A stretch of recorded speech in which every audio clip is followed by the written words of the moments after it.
Welcome to This Week in Fantasy Football as we start the 2013 fantasy football season. I'm Mike Cardano. This is the King, Scott Engel. And Scott, we're going to start off with some polarizing figures in fantasy football. We want to give the viewers out there some of your thoughts. We're going to start talking about Adam Ronis? No, we're not going to talk about Adam. We're Dr. not going to Roto? No Dr. Roto, no Pat Mayo. He's polarized. We're going to talk about Larry Fitzgerald. So Larry Fitzgerald has a new quarterback this year. What are your feelings on Larry? Well, I actually had the chance to talk to Larry last month. He's very, excited about playing with Carson Palmer. As we all know, it was really the quarterback issues. We know what Fitzgerald can do. He still gets downfield very well, and Carson Palmer is a downfield passer. My one concern is how good is that offensive line? Will they be able to protect Palmer? I still think Fitzgerald is a borderline wide receiver one. The numbers are not going to be nearly as bad as last year. They're going to be improved, but not quite to the old Larry Fitzgerald stratosphere. Well, last year, 71 receptions, 798 yards, only 11.2 yards per catch, just 4 TDs. That was by far his worst year by most metrics, even when he was a rookie. But you're saying that's all quarterback related? Well, yeah, guys like John Skelton, et cetera, Kevin Cobb, just not a good situation. The quarterback doesn't always drag down the wide receiver numbers because even a bad quarterback needs somebody to throw to, but he had no compliments. If Michael Floyd can step up, and I'm not 100% confident that Michael Floyd can step up, it's an issue of the quarterback and what does he have around him as well. All right, well, let's transition over to Carson Palmer. He's got Larry Fitzgerald. He's got Michael Floyd. His tight ends, who's he throwing to? Jeff King, Rob Hausler? Don't laugh at Rob Hausler. I'm not laughing at him. You sound like you're mocking Rob Hausler. Rob Hausler is a big target, fluid after the catch, good catching radius. Rob Hausler can be a guy that really helps out Carson Palmer. It can be a pretty good PPR fantasy tight end, I believe. Are the running backs going to catch the ball? Stephon Taylor, Ryan Williams, Rashard Mendenhall? Well, Ryan Williams is hurt. Rashard Mendenhall doesn't catch passes. And neither Williams nor Mendenhall can seem to stay healthy. Maybe Stephon Taylor or Andre Ellington comes out of there as a potential fantasy sleeper. Names to remember late in the draft or after the draft when you're picking up free agents. All right, let's move on over to Kansas City and talk a little bit about Jamaal Charles. Now, my view on Jamaal Charles is, Andy Reid, to me, his middle name is Screen Pass. Right. Now, you don't have to be LaShawn McCoy to have a good year. I've heard a lot of people saying, no way, he's no LaShawn McCoy. But you don't have to be LaShawn McCoy. He can still have a very good year. Well, nobody's saying he can't have a very good year. The guy's going to be outstanding even if Andy Reid wasn't there. Look what he did last year with all the issues around him. His catches obviously go up, but when people say he's not LaShawn McCoy, he's not going to be scoring double-figure touchdowns because that's just not who Jamaal Charles is. He doesn't run well in short space. He's an open field operator. He's, to me, top 5 fantasy running back, but people are taking him like number 2, number 3. I think that's a little much because I like my fantasy running backs to be a little bit more consistent in terms of touchdowns. But Jamaal Charles is going to have another terrific year. Maybe with Andy Reid, they're on the goal line some more. Yeah, but you can't. Jamaal Charles is not the guy that you're going to be handing it off to push the pile or to basically lean over in short space. Some guys are goal line runners, some guys aren't. It's an intangible skill in the NFL. Reggie Bush is a good goal line runner despite his size. Jamaal Charles he hasn't shown anything to tell us that he is a guy that can run well in short space near the goal line. Okay.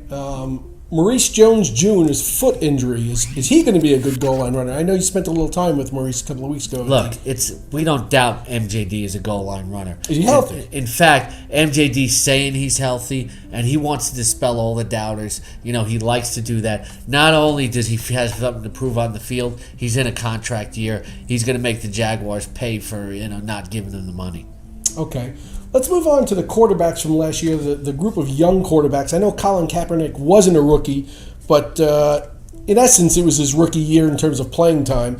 We had him, RG3, Russell Wilson, and Andrew Luck. Who's going to have the best year this year out of those 4? I would have to say, if RG3, if I know that he can stay healthy, but I don't know how all these knee injuries are going to affect the way he operates? Is he going to throw more? Is he going to run less? RG3, lots of upside, but a little bit of unknown with the risk. You have the 2 major knee injuries, over the last few years. I like Andrew Luck to take a step forward a lot as a pure passer. Colin Kaepernick, I'm not saying he can't. He may be the most purely athletically talented of all these quarterbacks that you're talking about, these young quarterbacks.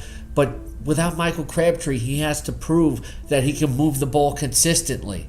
The one guy that I like the best is Russell Wilson because, not only can he scramble, Larry Fitzgerald described him to be not a hybrid quarterback. He's a pure passer who just happens to run. Out of all these quarterbacks you're talking about, Russell Wilson breaks a defense down the best and reads defenses the best. If I knew RG3 was healthy, he would be at top of this list, but right now I rank him like this. I go Wilson, Luck, Kaepernick, RG3. To me, Wilson's a very safe pick. People are saying he lost Percy Harvin. I'm like, he lost what? He never had Percy Harvin. He still played terrific down the stretch. Anybody who doubts Russell Wilson, just pop on the tape of the Atlanta playoff game last year, and you see a very mature, poised young kid that takes what the defense gives him and uses the receivers that he has out there. It's funny. If you speak to 10 different people on the street, you'd get those ranks 10 different ways. Because they're all good picks. Yeah, if somebody wants to take Andrew Luck over Russell Wilson, I have no problem with it.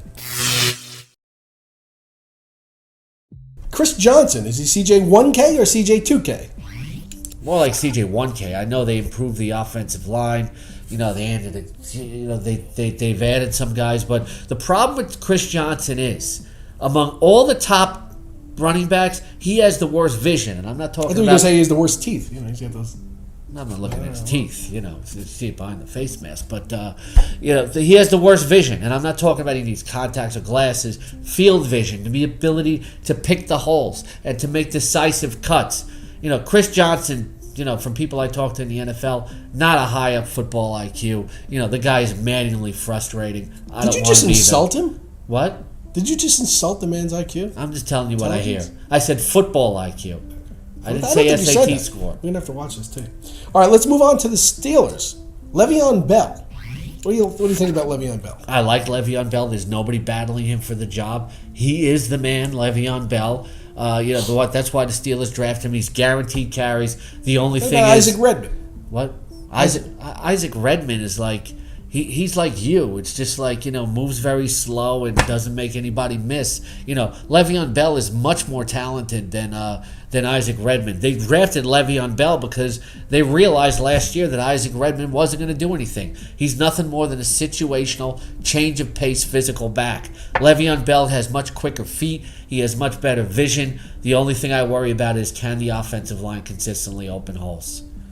Okay. He's a rookie. You got some other rookies, Monte Ball, Eddie Lacy. Who's the best out of the 3 of those this year? I think Bell will be fantasy-wise because he's going to get the most regular carries. Monte Ball can be a finisher for a great offense. It's very powerful. The reason why they drafted him, he set an NCAA record for touchdowns. That guy's money near the goal line. And when the Broncos get near the stripe, bam, he's going to punch it in. I'm just about guaranteed double-figure touchdowns for Monte Ball right there. You'd still take Le'Veon Bell ahead of him. I'd still take Le'Veon Bell because I know he's going to get more carries. But I like Ball a lot. Eddie Lacy, we've already seen it this preseason. He's good, but he just can't stay healthy. All right, let's go to New England and talk about Tom Brady. He's not as high as in previous years on most people's board. Who's he throwing the ball to? There's Danny Amendola. He's replacing Welker. There's Julian Edelman, who was drafted to replace Welker. Is he going to throw the ball to the hospital, to Gronk? Is he throwing it to jail, to Hernandez? Look, where's he throwing the ball? Here's the thing about Tom Brady. There are 2 types of quarterbacks. One that need good compliments to make them thrive. The others take what they have and they work with what they have, and sometimes they make the guy better.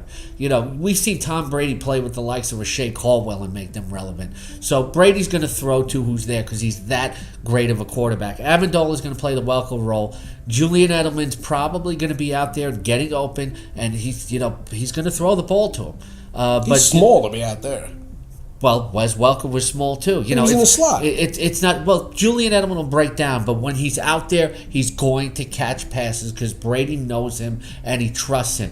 This year, the difference is young guys are getting the reps with the Patriots, whereas they didn't get in the past. So you might get to see Aaron Dobson contribute somewhere down the line. They're talking about all these other rookies in camp. I think the sleeper tight end is Zach Sudfeld.